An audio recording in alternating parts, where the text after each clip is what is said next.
जय मसीह की दोस्तों, सैबथ स्कूल के इस लेसन स्टडी में आपका फिर से स्वागत है। हम पाठ 6 पढ़ते आ रहे हैं और आज बृहस्पतिवार का जो भाग है उसे हम अध्ययन करेंगे, जिसका शीर्षक है यूसुफ के जीवन में अच्छाई और बुराई के बीच में युद्ध। जो इस घटना को हम देखते हैं वह बाइबल में उत्पत्ति 39 चैप्टर में दिया गया है, वर्सेस 21 से लेकर 40 तक। यहाँ हमें बताया गया है कि यूसुफ क्लेशित होता है और क्योंकि वह पोतीफार की जो पत्नी है उसके साथ वह पाप नहीं करना चाहता था, तो वह चुनता है कि वह पाप नहीं करेगा। यूसुफ को अभी अब जेल में डाला जाता है और हम अच्छी तरह से जानते हैं कि पोतीफार को यूसुफ बहुत ही पसंद थे, और क्योंकि यूसुफ भी बहुत ही एक अच्छा इंचार्ज, वहाँ पर बहुत ही अच्छे ढंग से वह रहता था। मगर पोतीफार जैसे ही यह समस्या आती है, जब उनकी पत्नी कहती है कि ऐसा गलत काम यूसुफ ने मेरे साथ करने को चाहा, तब पोतीफार क्या करता है, उसे जेल में डालता है। तो हमें ऐसा एक प्रश्न उठ सकता है कि जो पोतीफार इस यूसुफ को इतना चाहता था, मानता था, और बल्कि वह अपने पत्नी के बातों पर विश्वास भी नहीं करता था, तो क्यों उसने इस यूसुफ को जेल में डाला? उसने कार्रवाई करनी चाहिए थी, है ना? मगर अपने अच्छे नाम और अपने सम्मान की रक्षा करने वह करना चाहता था। तो भले ही उसकी पत्नी झूठ बोल रही हो, इतना सब होने के बाद भी हमें उत्पत्ति 39 में 21 वर्स में हम पढ़ते हैं कि यहोवा यूसुफ के साथ था। इतना सब कुछ हो गया, इसे जेल में डाला गया, क्लेशित हुआ, सभी हुआ, मगर बाइबल कहता है कि परमेश्वर यूसुफ के साथ था। आज हमारे जीवन में भी बहुत सारी समस्या आती है, जाती है। जो कोई भी समस्या हो, याद रखिएगा कि परमेश्वर क्या इस हर एक समस्या में हमारे साथ है। हमें सोचने की बहुत आवश्यकता है। पृथ्वी ग्रह जो है, ये जो प्लैनेट अर्थ है, यह बिल्कुल भी हमारा जीवन जो है यहाँ पर उचित नहीं है। हम देखते हैं कि लोगों को उनके अच्छे कर्मों के लिए या अच्छे व्यवहार के लिए कोई हमेशा पुरस्कृत नहीं करता, और उसके हम जो देखते हैं कि एक तरफ है कि लोग जो अच्छा व्यवहार करते हैं उसको कोई पुरस्कार या पुरस्कृत नहीं करता। दूसरी तरफ देखते हैं कि जो लोग गलत करते हैं, पाप करते हैं, हमेशा उनको कोई भी दंडित भी नहीं करता, पनिशमेंट भी नहीं मिलता। लेकिन यूसुफ के लिए कुछ अच्छी खबर है, कुछ अच्छी खबर थी। जब उसे जेल में डाला गया था, वह जेल में भी आराम कर सकता था, वह जेल में भी आराम कर सकता था।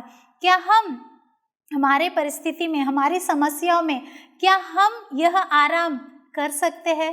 क्या आप वह आराम महसूस कर सकते हैं? सोचिएगा, गौर कीजिएगा। ईश्वर उसके साथ था। किसके साथ? यूसुफ के साथ ईश्वर साथ थे। और निश्चित रूप से यूसुफ जो है वह सोच सकता है कि उसका जीवन कितना बुरा है और यह कितना उचित नहीं है, है ना? अगर मैं या आप यूसुफ की जगह पर होते तो हम शायद बहुत सारे प्रश्न, बहुत सारे क्वेश्चंस हम परमेश्वर को पूछते कि मुझे ऐसे परिस्थिति में ऐसे समस्या हमारे जीवन में क्यों दिया, मुझे ही यह कष्ट क्यों, मुझे ही यह डिजीज़ क्यों, मैं ऐसा क्यों हूँ। हम कितने प्रश्न हम परमेश्वर से पूछते हैं। लेकिन यूसुफ ने ऐसा कुछ भी नहीं किया। उसने कोई प्रश्न परमेश्वर से नहीं पूछा, क्योंकि वह ईश्वर को छोड़ भी सकता था, लेकिन वह ऐसा नहीं करता है। क्यों यूसुफ ने ऐसा क्यों नहीं किया? क्यों उसने उसके गलत, जो उसके साथ सभी कुछ गलत हो रहा था, उसके भाइयों ने उसे ठुकराया, पर अपने परिवार से दूर हो गया, दासों के सौदागरों के पास बेचा गया, फिर से पोतीफार के पास बेचा गया। वहाँ पोतीफार के जो पत्नी है उसके द्वारा वह क्लेशित होता है, जेल में डाला जाता है, उसके जीवन में एक के बाद एक कितनी मुश्किलें आती है, मगर उसने कभी परमेश्वर का साथ नहीं छोड़ा या परमेश्वर ने उसका साथ कभी नहीं छोड़ा। जब वह जेल में होता था तो यूसुफ ने वह क्या करता होगा या क्या किया होगा, हम देखते हैं जब बाइबल में हम पढ़ते हैं तो हमें समझ आती है कि जेल में यूसुफ अन्य लोगों को, वहाँ पर जो जेल में जो दूसरे लोग थे उनकी मदद करने लगता है वो, और स्पेशली वो किसको मदद करता है, यूसुफ भी किसी एक समय पर उसने भी किसी से मदद मांगी। तो यह हम जानते हैं कि जो राजा, जो मिस्र के राजा थे, उस राजा के पिलाने हारे से वह कहता है, यूसुफ कहता है, ठीक है। तो ये पिलाने हारा जो राजा के पीने से पहले वह स्वयं क्या करता था, जो कुछ भी ड्रिंक देते थे उसे वो पीता था, ताकि सुनिश्चित होकर इस जो ड्रिंक में राजा जो कुछ भी पीने वाले हैं इसमें कोई गलत चीज़ नहीं है, तो राजा सुनिश्चित होकर इसे पी सकते हैं। यह काम था इस पिलाने हारे का। तो ये जो पिलाने हारा था अभी कहाँ था, इस जेल में था। तो एक बार उसे एक सपना आता है और उस सपने का जो अर्थ है उसे यूसुफ ही बतलाता है और कहता है कि तू जल्द से जल्द इस जेल से तू बाहर निकलने वाला है, तो जब तू राजा के पास जाएगा तो मुझे याद रखना और मेरी मदद करना। ऐसा यूसुफ ने उस पिलाने हारे के पास मदद मांगी थी। पौलुस हमें किस तरह से बताते हैं कि हमारी सभी दोस्ती और लोगों के साथ घनिष्ठ संबंध में परेशानी और पीड़ा का कारण क्या है। हम शायद बहुत ही स्ट्रांग फ्रेंडशिप हमारा हो सकता है, मित्रता हो सकती है, मगर उन हर एक चीज़ों में परेशानी और पीड़ा का कारण क्या हो सकता है, इसका जवाब हमें मिलता है एफिशियंस के 6 चैप्टर में 1 to 13 वर्सेस जब हम पढ़ते हैं वहाँ पर हमें जवाब मिलता है। हमारी मित्रता परमेश्वर और शैतान के बीच दुनिया भर में युद्ध दिखाती है। यह युद्ध तब से हो रही है जब से मनुष्य पाप कर रहा था।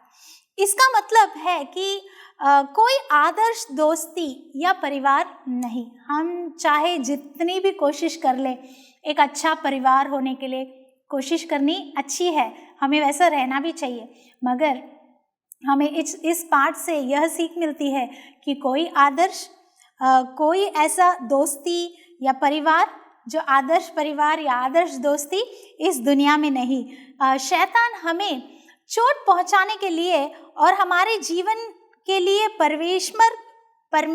परमेश्वर की योजना को रोकने के लिए हमारे सभी करीबी दोस्ती और परिवार के संबंध का उपयोग करने की पूरी कोशिश करता है। तो जो सेटन है, जो शैतान है, उसके मन में क्या है कि परमेश्वर के योजना में हम घुल मिलना नहीं चाहिए।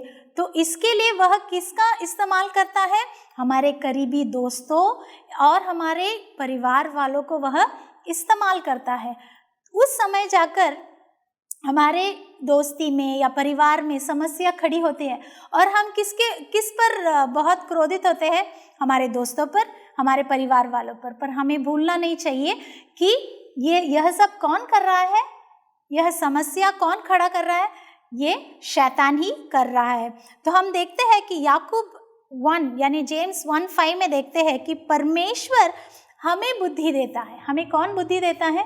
परमेश्वर बुद्धि देता है कि हम किससे दोस्ती करें, हमारे परिवार को हम कैसे चलाएं, समस्याओं के बीच हम एकत्रित कैसे रहे, कैसे हम प्यार एक दूसरे को बांटे।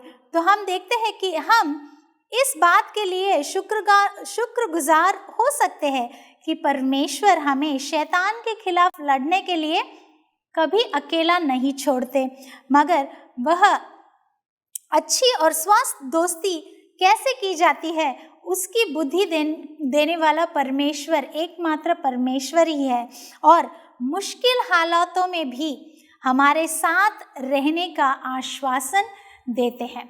तो आज हम इस पाठ में यह सीख हमें मिलती है कि हमारी परिस्थिति या हमारी समस्या कैसे भी हो, हमें किससे दोस्ती करनी चाहिए, हमारे परिवार को हम एकत्रित प्यार में कैसे रखना चाहिए, इसकी बुद्धि हमें परमेश्वर ही दे सकते हैं।